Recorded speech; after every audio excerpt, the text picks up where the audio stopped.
Third person থাকলে কি, third person singular থাকলে এস বাই এস যোগ হয়, এস বাই এস একটা টেন্সেই যোগ হয় প্রেজেন্ট টেন্সে, প্রেজেন্ট ইনডিফিনিট টেন্সে।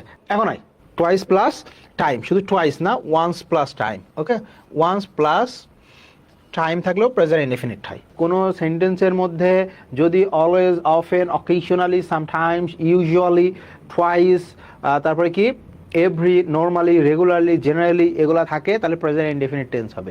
টেন্সে এসেও তো তাই পড়তেছি, তাই না? তাহলে রাইট ফর্ম অফ ভার্ব আলাদা কিছু নাই, আলাদা কিছু নাই। তাহলে দেখো এই ওয়ার্ডগুলো যখন থাকবে, এই ওয়ার্ডগুলো যখন কোনো সেন্টেন্সের মধ্যে থাকবে, তখন আমরা সেটা নিশ্চিত প্রেজেন্ট ইনডিফিনিট টেন্স ধরে নিব। ওকে, টোয়াইসের পরে টোয়াইস প্লাস টাইম, হ্যাঁ, টোয়াইস প্লাস টাইম, শুধু টোয়াইস না, once plus time. Okay, once plus time থাকলেও প্রেজেন্ট ইনডিফিনিট হয়, প্রেজেন্ট ইনডিফিনিট হয়। খেয়াল করো, তুমি যদি বলো শুধু ওয়ান্স, শুধু ওয়ান্স, বা once upon a time, once upon a time, এরকম যদি বলো, হ্যাঁ, ওয়ান্স বা ওয়ান্স আপন আ টাইম, তাহলে এটা past tense, past simple tense. কিন্তু তুমি যদি ও ওয়ান্স প্লাস সময়বাচক কিছু লেখো, তখন সেটা বোঝায় রেগুলারলি।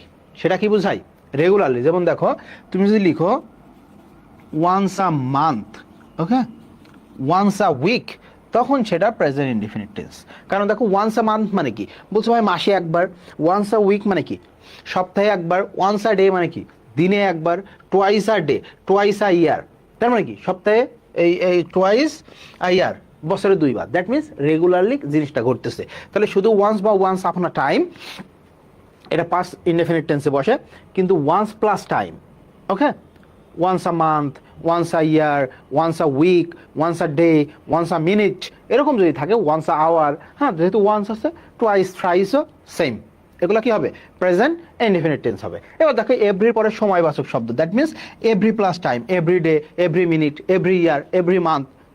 ওকে, এভরি টাইমও তো আছে না, এভরি টাইম, এরকম যদি থাকে, তাহলে আমরা কি করব? প্রেজেন্ট ইনডিফিনিট টেন্স নিব। এরপরে দেখো, কোনো ইনের পরে যদি কোনো ঋতু থাকে, কোনো সিজন থাকে, in winter, in summer, in autumn, হ্যাঁ, আমরা বলি অটাম, অটাম না, ঔটাম। ওকে, আমরা বলি আগস্ট, নট আগস্ট, অগাস্ট। ওকে, যাই হোক, এখন তো আমি তোমাদের ফনেটিক্সের ক্লাস করাইতে আসিনি না। এই জিনিস নিয়ে তোদের কোনো সমস্যা আছে? এই জিনিস মুখস্থ না ছোটবেলা থেকে, যে কি কি থাকলে প্রেজেন্ট ইনডিফিনিট টেন্স হয়? এই জিনিসই পরীক্ষার হলে লাগবে, আর কিচ্ছু তোমার লাগবে না, আর কিচ্ছু লাগবে না। ওকে, এগুলো আমি জানি তোমাদের একদম ছোটবেলা থেকে মুখস্থ।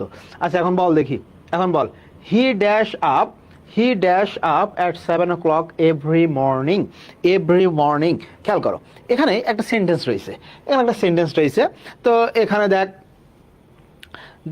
এখানে কি পাস্ট টেন্স রয়েছে, আইএনজি ফর্ম রয়েছে, এটা আবার প্লুরাল ফর্ম রয়েছে, সিঙ্গুলার ফর্ম রয়েছে। ওকে, বিভিন্ন টেন্স থাকতে পারে। এখন এরকম একটা সেন্টেন্স দেখে আমি কিভাবে বুঝবো এটা কোন টেন্স? খেয়াল করো, দেখো এখানে রয়েছে কি every plus time, every morning. তা আমরা কি বললাম?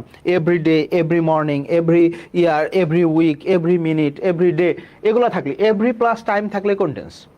এই কারণে আমি বলছি মার্কারগুলো গুরুত্বপূর্ণ। এরকম টেন্স যখন তুমি পড়তে যাবা, প্রত্যেকটা পরীক্ষায় আসা সেন্টেন্সে, পরীক্ষায় আসা সেন্টেন্সে তুমি এরকম একটা করে মার্কার খুঁজে পাবা। কারণ ওই যে ইংলিশের কোশ্চেন তো ভাই বাংলায় আসে না, যে অন্তস্তাতে, তেসি, তেসো, তেসে, আমাদের লেখা আছে সব স্লাইডের মধ্যে, আসিল, আসিলা, আসিলাম, হ্যাঁ, তে থাকবো, তে থাকবে, তে থাকবা, এসব থাকলে এই টেন্স হবে। তো বাংলায় তো নাই, ইংলিশের মধ্যে, তো তে থাকবো কোত্থেকে নিব? সো আমাদের অবভিয়াসলি কি জানতে হবে? তোমার মার্কারগুলো জানতে হবে। তাহলে এভরি প্লাস টাইম, এখানে আমি দেখতেছি এভরি প্লাস টাইম, তাহলে এটা নিশ্চিত প্রেজেন্ট ইনডিফিনিট টেন্স। তাহলে এটা পাস্ট টেন্স, এটা তো নন ফাইনাইট ভার্ব, আর এই দুইটাই প্রেজেন্ট টেন্স, দুইটাই প্রেজেন্ট টেন্স। কিন্তু দেখো, আমরা প্রথমেই কিন্তু বলছিলাম যে স্ট্রাকচারের মধ্যে বলছি, সাবজেক্ট যদি থার্ড পারসন সিঙ্গুলার থাকে, তাহলে ভার্বের সাথে এস বাই এস যোগ করতে হয়। সাবজেক্ট যদি থার্ড পারসন সিঙ্গুলার থাকে, ভার্বের সাথে এস বাই এস যোগ করতে হয়। হি কয়জন? বলছে ভাই একজনকে বুঝাইতেছে। তো একজন তো আর প্লুরাল হয় না, একজন কি প্লুরাল হয় রে? হয় না। তাহলে এখানে উত্তর কি? গেটস।